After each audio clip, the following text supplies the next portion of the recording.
Somerville Worker Center combats injustices, and tear gas ban headed for further discussion. Welcome to this first episode of the Weekly Wire, our new audio roundup of highlights from this week's articles in the Somerville Wire news service. I'm your host, John Loftus. You can find the full text versions of those headlines and other Somerville Wire stories 24/7 at somervillewire.news. That's Somerville Wire, all one word, .news. Our first segment this week is about the Somerville Worker Center. Officially launched in October of last year, the center has been helping workers fight injustices such as wage theft, discrimination, and harassment through education and advocacy. The organization was formed by the efforts of the Welcome Project, Mascosh, and the Brazilian Workers Center. In our interview with Brian Escavera, he discusses how undocumented immigrants often feel hesitant to fight back and assert their rights out of fear of having their status discovered. Here he explains how these sensitive cases are handled.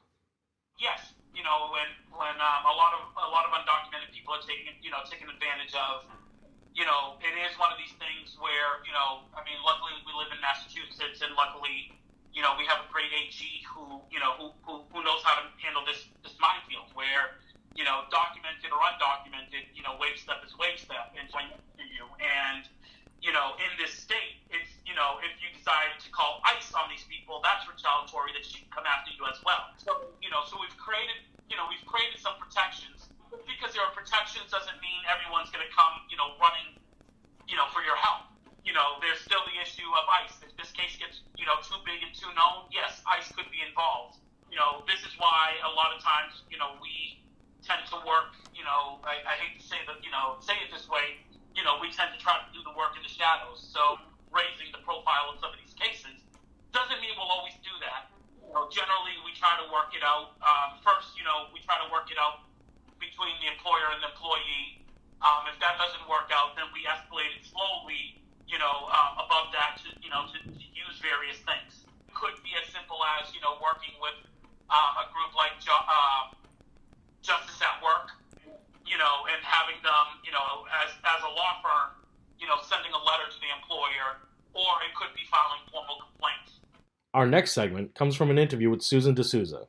Susan is president of the Somerville 911 Call Takers and Police Dispatchers Union. Working for 911, it is Susan's job to field calls when people phone in with an emergency on their hands. The workers in the union are predominantly female, and are not paid as much as their all-male counterparts, the fire alarm operators. The union is in the middle of consulting with the Somerville Worker Center to figure out what their next steps will be. Listen to Susan describe how COVID-19 has complicated the situation at work. So obviously 911, we're essential employees, have to come in. The bill that was passed was at the beginning, if anybody was out because they had COVID, it had to quarantine for COVID. The bill was passed that you got the 2 weeks.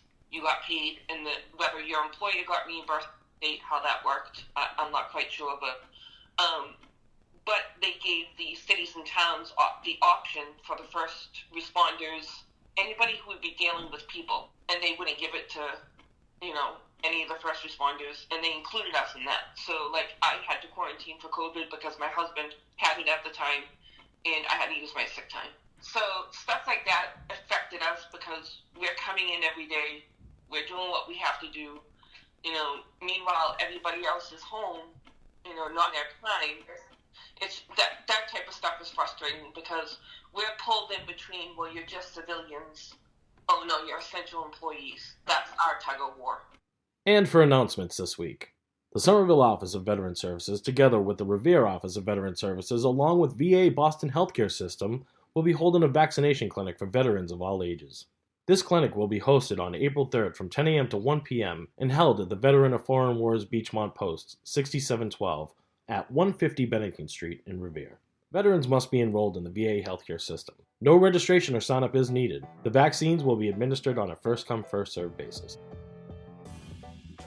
And that's going to do it for us for the April 2nd, 2021 Weekly Wire. Catch us again next Friday for the next edition. The Somerville Wire and the Weekly Wire are a production of the Somerville News Garden Project at the Boston Institute for Nonprofit Journalism. Email us with tips, comments, corrections, and any Somerville events or announcement listings that you'd like to be put up at bingeonline.org. That's BINJ online.org. Have a wonderful week, Somerville.